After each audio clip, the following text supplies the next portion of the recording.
Aloha, everybody. This is my podcast 52, and I'm doing this on next level success. So, how do we move forward from where we are currently? Regardless of it, if it's a relationship that's ending or a change in our living situation, if we're changing a job or locations, we're moving to a new city. If we want to address better health and wellness, there's many ways to get through to the next level to move forward. Through coaching many clients through the years, I've found one's view of success has different meanings of what someone else might think. Okay, I've arrived, or they claim this is success. So it determines what we view is success. So some, it's their income or their position in life. For others, success could be having a home or a car of their choice. Others people, it's being able to travel when they choose and where. Some, it could be having healthy relationships, being a good parent or a partner, having a family that you could provide for. That could be success to you. Some, it could be being in a healthy mind and body. So what is needed in any case is a feeling of overall contentment and satisfaction.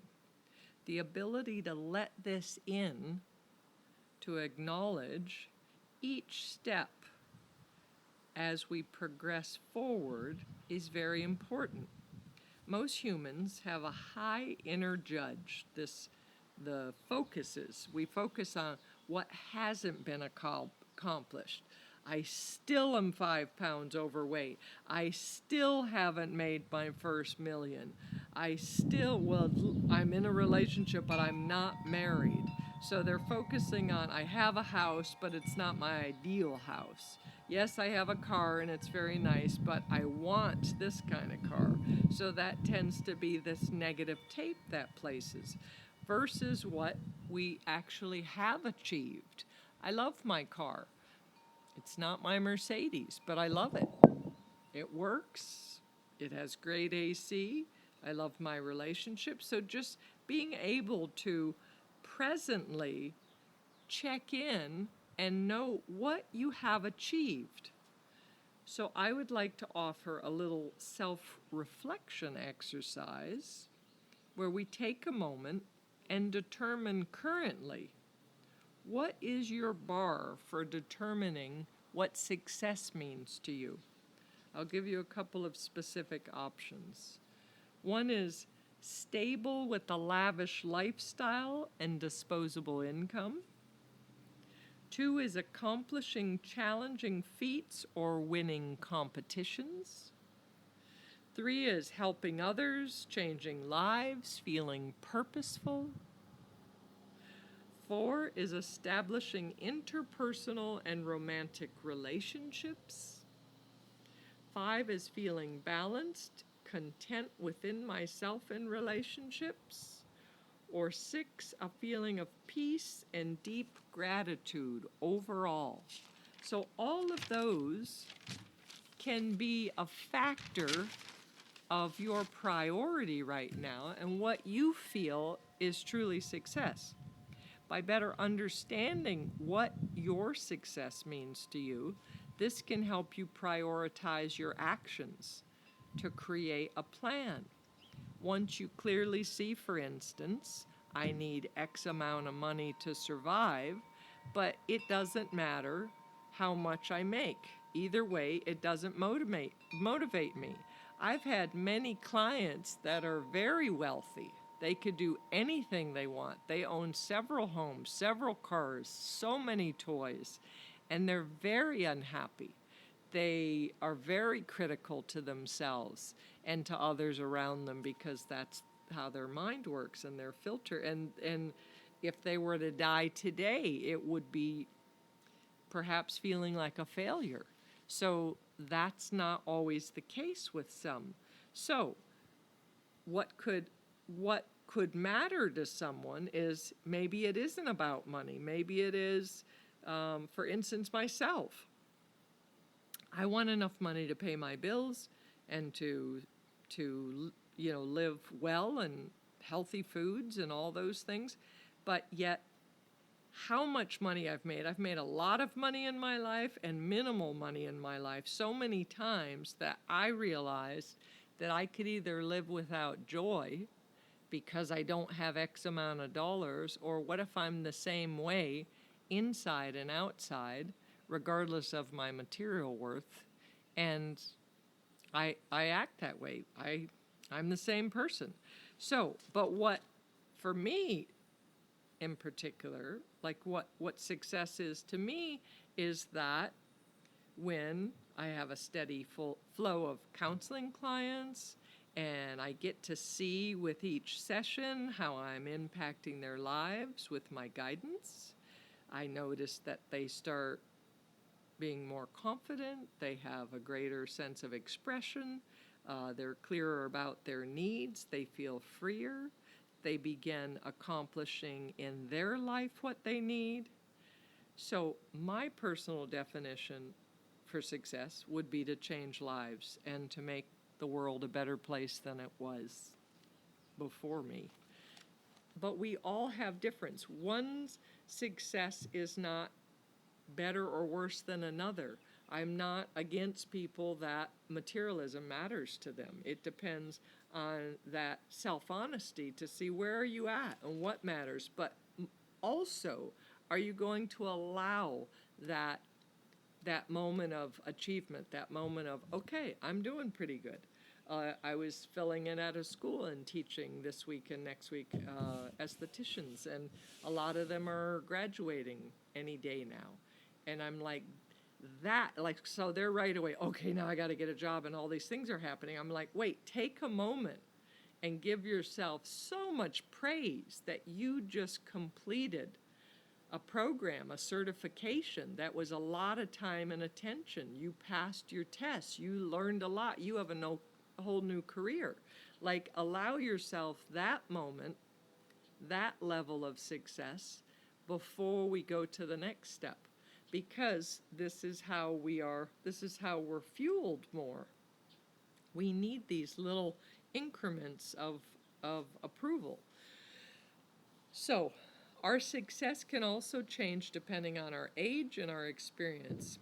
Often I have found when you're in your teens and your 20s, you're creative and free and traveling. It's about new cultures, taking in knowledge like a sponge. Your minds are very open, and this can become success for you. This is what happiness and contentment is for you.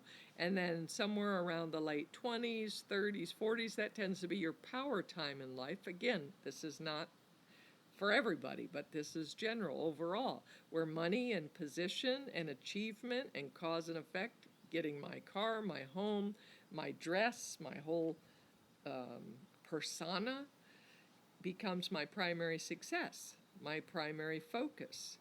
Now, at some point, with some people, their intimate relationships and deep connections define their highest sense of contentment. Raising a family, grandkids, discovering greater depths and experiences with your partner on a regular basis. So there's no specific right and wrong answers for whatever your next level is. And at any age, to remember that life is short, that if we were told we have a year left to live, would we feel like we've done enough? Or would we feel like we've wasted time? And I often have, in counseling, I've put people in that. What if you had a year left? What if you had 5 years left? How you're living your day-to-day life, would it be sufficient? Or are you not moving forward? So, meaning forward towards contentment, towards success, towards what you feel is great. Okay, so, as I said, there are no right and wrong answers. Yet, at any age, because life is short, to create whatever kind of life we desire, as long as we choose it and begin asking, are our actions and the way we spend our time and money moving closer to our goal, or further away from our goal of whatever we perceive success to be. In regards to relationships, for instance, this is very common with people I counsel. If you want a family and marriage, if you've been with a partner over 2 years, and listen to my other relationship podcast, because this is consistent and I'm not the only coach out there that feels this way. I have met so many people, so many of the not just male genders, but whoever is like the plays more the authority or more in charge of this, that they basically say that they know if they want to marry this person or be in a committed relationship with them, usually within the first 6 months of meeting them. They see, this could work. Now, some people don't want to get married. That's not the ultimate for them, or they've already experienced that, or they don't want to live together. But I'm talking about right now in this part. So if you're with someone for 2 years and your goal or what success means to you as family is getting married, is living in the same home and having a family, and you're not seeing them moving to the next level, then you have to realize that your next level cannot be achieved under these current circumstances. So you have 2 choices. And me as a coach, I'm always going to say, you're not a victim. It is not about life throwing you whatever. It's about, this is finding your point of choice in every circumstance. So you have 2 choices. Say you're in this relationship over 2 years. You learn to communicate clearly and get a commitment where you begin planning a life together as a couple, as well as your individual goals, and you support each other's individual goals and the goals as a couple. And if you need help, get counseling. I'm great at this. I love working with couples.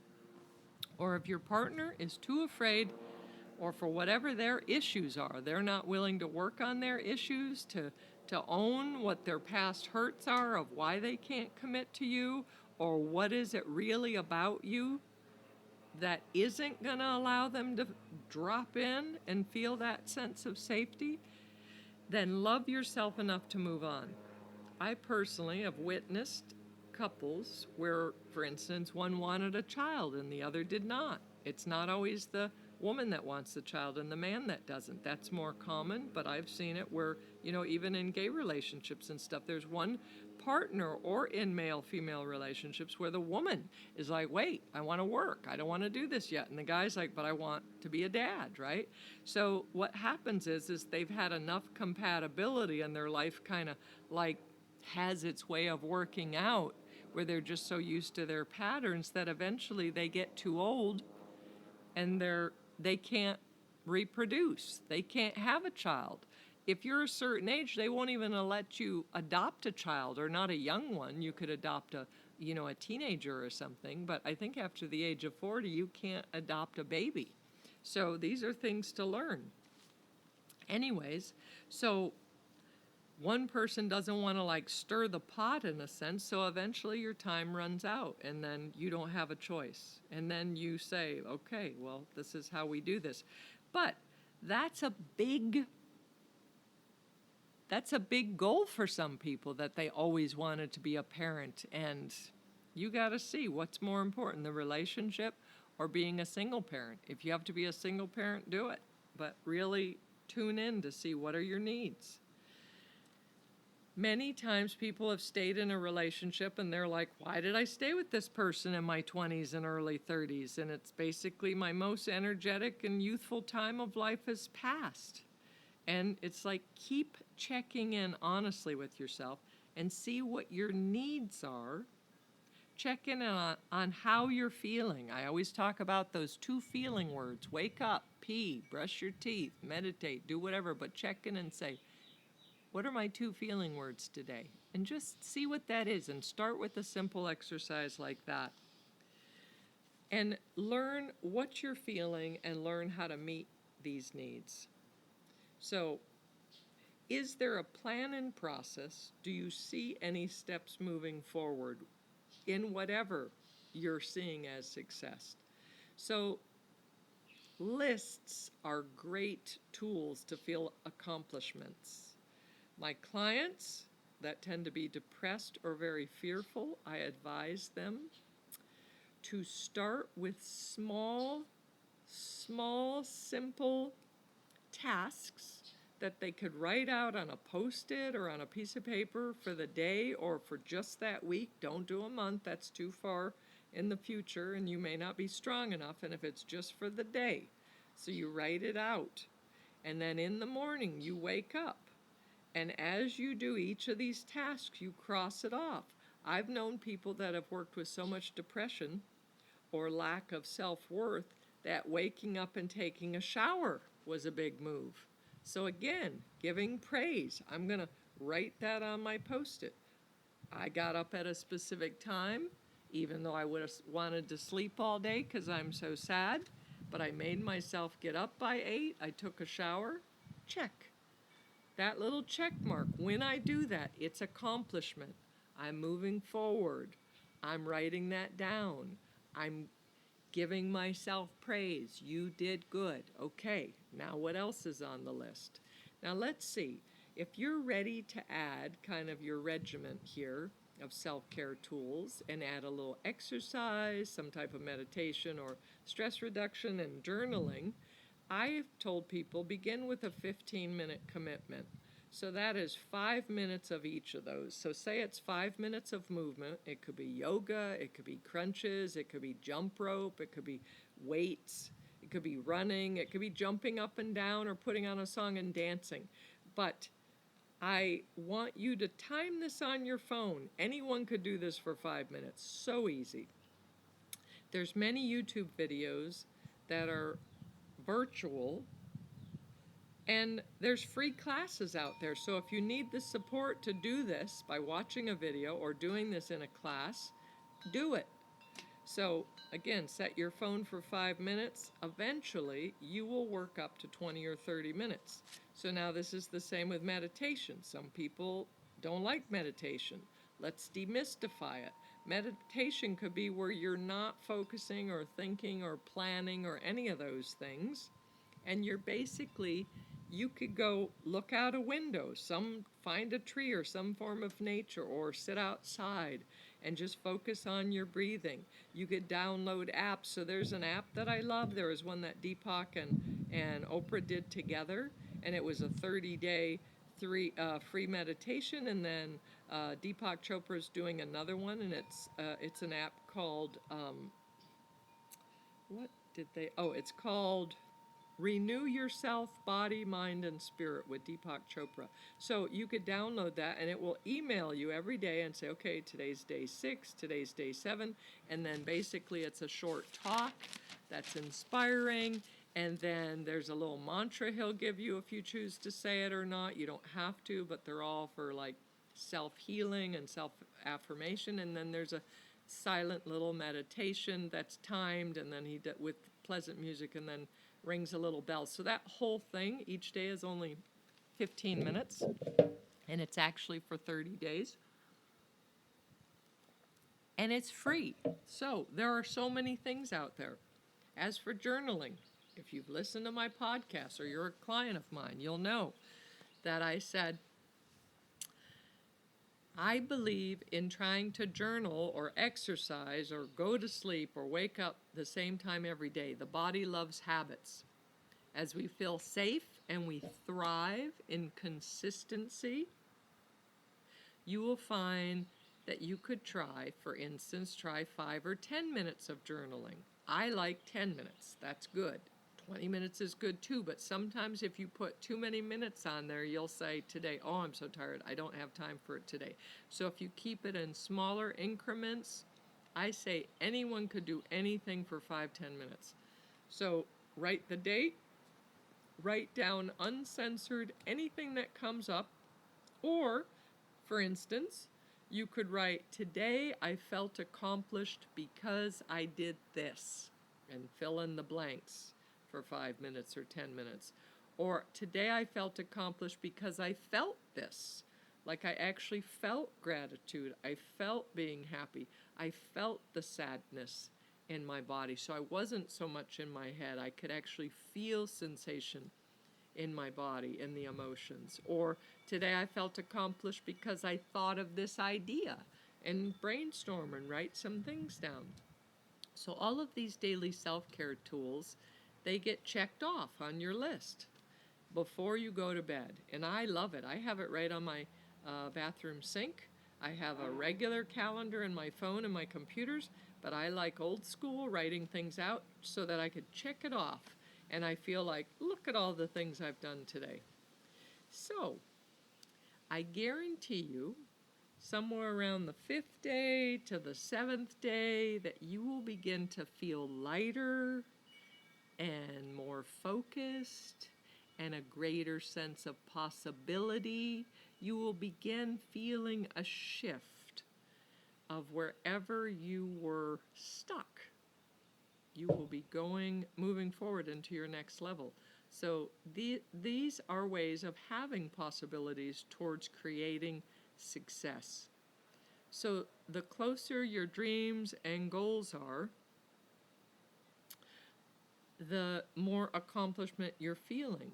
So when many successful people were interviewed, they came up with a collective commonality of habits of theirs.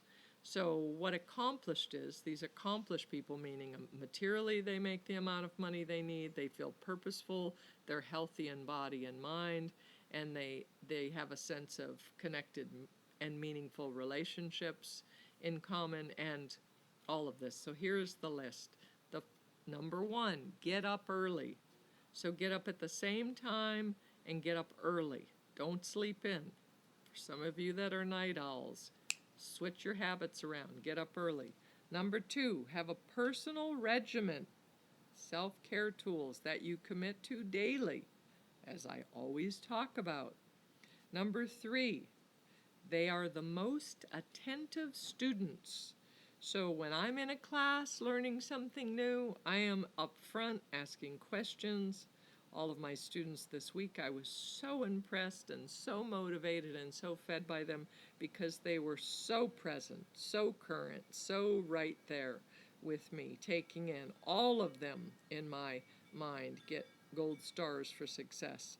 Number 4, continue to learn daily. I always tell people that. Keep your mind agile and sharp and keep those synapses being created, new neural pathways. And that's by learning something new. You can look things online or read books or something that's keeping your mind moving and creative. Learn a language, something, but every single day. Number 5, fail many times. So this is through Napoleon Hill, Think and Grow Rich, one of my absolute favorite books that I've read several times and I've referred to many people. Napoleon Hill, Think and Grow Rich.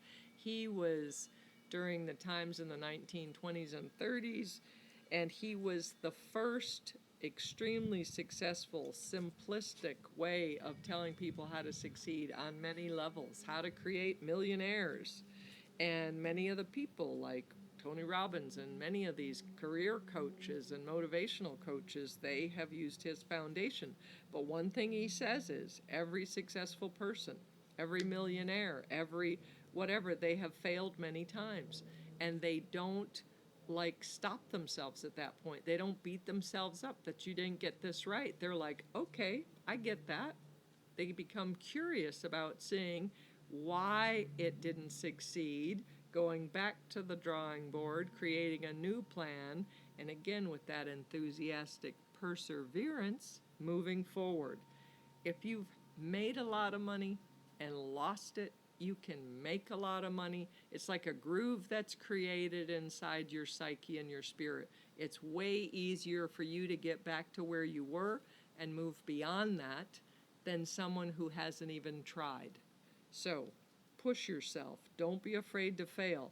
Failing just means you're put back to a perspective to see what more do I need to see about this picture? What are the other elements that need to be added? Number 6 is think beyond the norm. Be creative and inventive. As I say to people, my bumper sticker would be poverty inspires creativity. So the poorer you are is usually when you're like, let's see if this will work.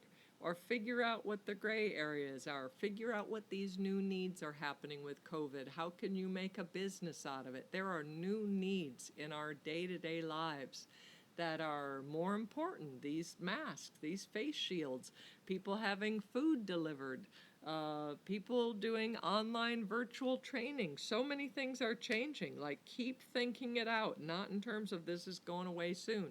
This is a lifestyle that may be for a couple of years. So how can we adapt to it? Be creative. Number 7, take responsibility. Everything is their job. And I give a reference. When I had Spa Luna, it's like I would even tell my students, if there's a piece of paper on the floor, don't just walk past it. Pick it up and throw it out. It's like, be proud of your environment. And that's your job. And as I say, I think one of my missions is that I'm supposed to replace all of the toilet paper in anyone's personal home or a public bathroom because I'm the only one that does it. Do I think, why am I the only one that does it? No. I see that it needs to be done, and I take care of it. Everything is my responsibility. And 8 is specialize.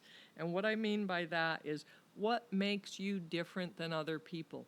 Know your self-worth. This could be a great journaling exercise where you actually write all of the characteristics of what makes you unique. If you needed to describe and sell yourself to someone that didn't have the ability to know you, how would you be different? Why would they come to you? Why are you special? There's the phrase that few are exceptional and mediocrity is everywhere. That means everybody just survives and just exists, but you want to be more than that. So, there are 2 traps that we fall into as human beings here. The first is, that keeps us from moving forward or from going to our next level, is when we pursue a goal that you think you should do. Now, check in to see, is this your parent that said this, your partner? Is this your own belief that at this age, at this time, this is what I should be doing? I should be getting a degree. I should be doing this. I should be married with a family. It's like, so is it something? Sometimes I see people in business or trying to pursue a business or a career position because they think they'll make more money. But I'm going to tell you something. Money isn't always enough of the motivation. If it isn't really, if any of these goals are not really what you want, like now at this point in your life, not what you used to want, if you don't check in to see, I didn't even realize this changed and this doesn't work for me anymore. But if you listen to your own inner voice, that resistance that is creating challenge and block after block of why you can't achieve this goal, because you really don't want this. So listen. And this is a common thing. It's going to feel like swimming upstream in mud, which is very exhausting. So when we are aligned with our needs, our present needs and wants, then we can check in and see what we really need, what we really want, what inspires us, and we can start a new business because it's fueled by passion, and we could work endless hours, or we could study daily into the night for our PhD, and none of that even phases us because it's part of our goal, it's part of what we want, it's for us, and there's a sense of accomplishment, and these tasks become effortless because it's true. It's actually aligned with us. Now, the second trap is that inner critic is strong. So I spoke about this earlier, where there are times that inner judge is so strong and it's ruling us. It's the loudest voice in our head. And we think that it's the voice we should listen to, but it's our sabotage voice. So it feels like someone is, the second we wake up, we're being judged and someone's beating us up the moment we try to get out of bed. So it's a little hard to get out of bed when you have that energy against you. And oftentimes, if you're in a partnership, you're going to project that on your partner, that they're critical of you. And it really is your own inner voice. So check in on that one too. There was a little relationship therapy for you. Now, give yourself a break. We all need praise for every step we achieve along the way. Even if you never had it growing up, even if you feel you could do it and handle anything, I'm a warrior, I'm a badass, I don't need this fluffy stuff. These words are silly, I don't need encouragement. I'm going to say bullshit. We're all fueled by appreciation.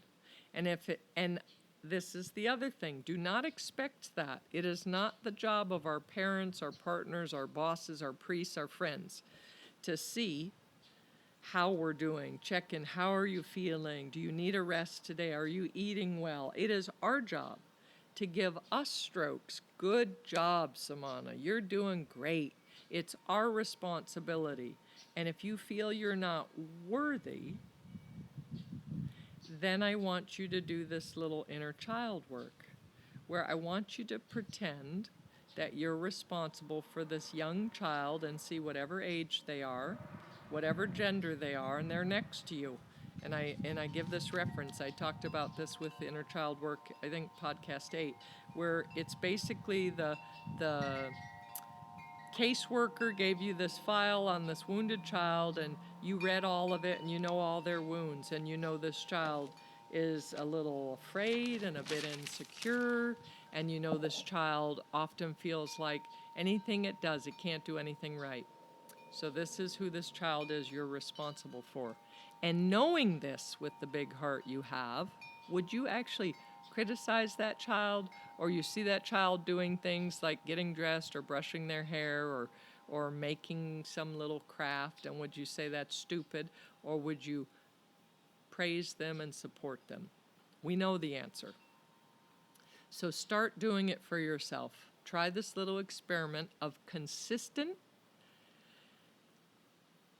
constant, continual praise towards yourself every day for 30 days. And if you are not feeling much stronger, confident, worthy, free, vivacious, and able to move forward in life, then stop listening to my podcasts and try something else.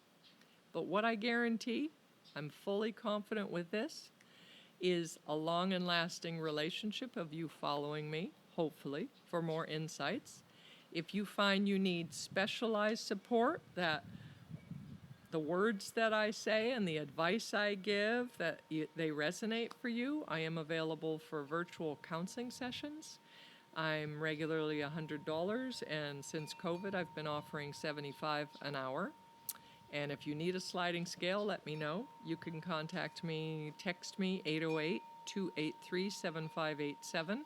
I am in Texas, so my time frame is Central Standard Time. Or you could email me, Samana, S-A-M-A-N-A, at spaluna, S-P-A-L-U-N-A.com. I also have a website, spaluna.com. So I want to bring us back. We're going to summarize a little, but I'm going to bring in a thing, the word thrive.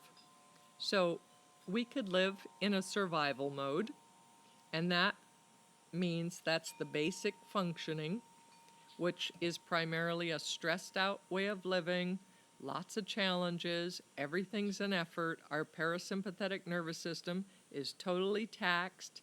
We are so stressed that we're either in a defense mode or fight or flight mode, and we can shift our views by daily self-care tools, beginning simply and working up to 15 minutes. We can notice that we're feeling good, we're feeling balanced.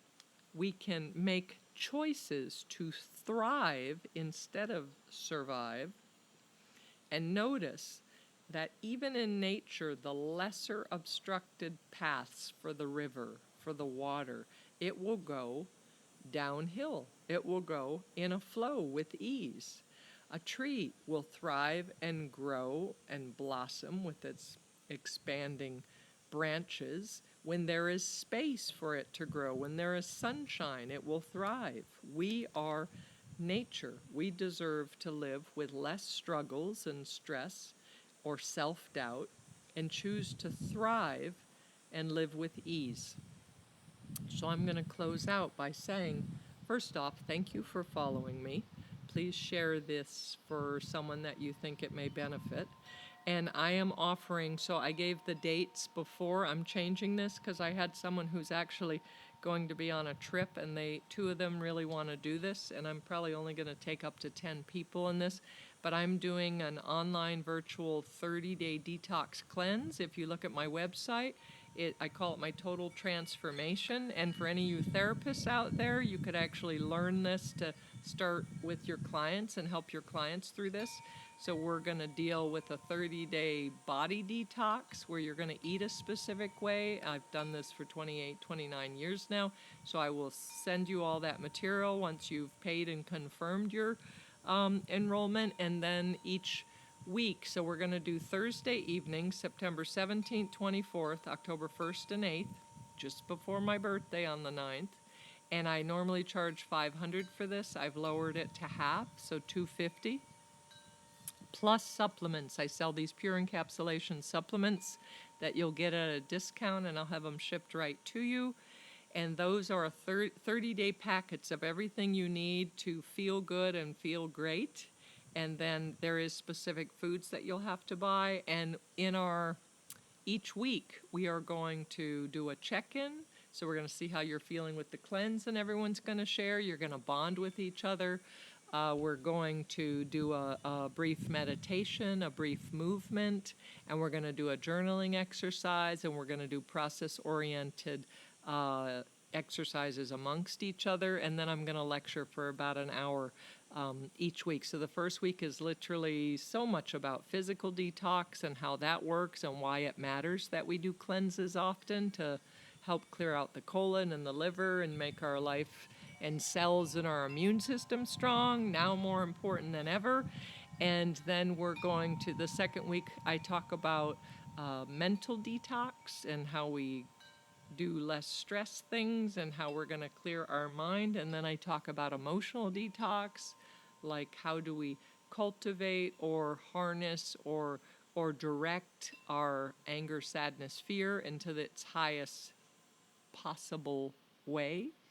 And then the last week we're going to review all of those and kind of help you with getting started with, okay, what's your next step after these 30 days? How do you want to eat and live, and what are your self-care tools that are implemented? So then any of you out there that love what I'm saying and you can't afford individual therapy at $75 an hour, do the $250 plus the commitment to eat this way. Try to get your partner who's ever in the house to do this with you, so you have your buddy support system, and contact me and let me know you want to be one of these people.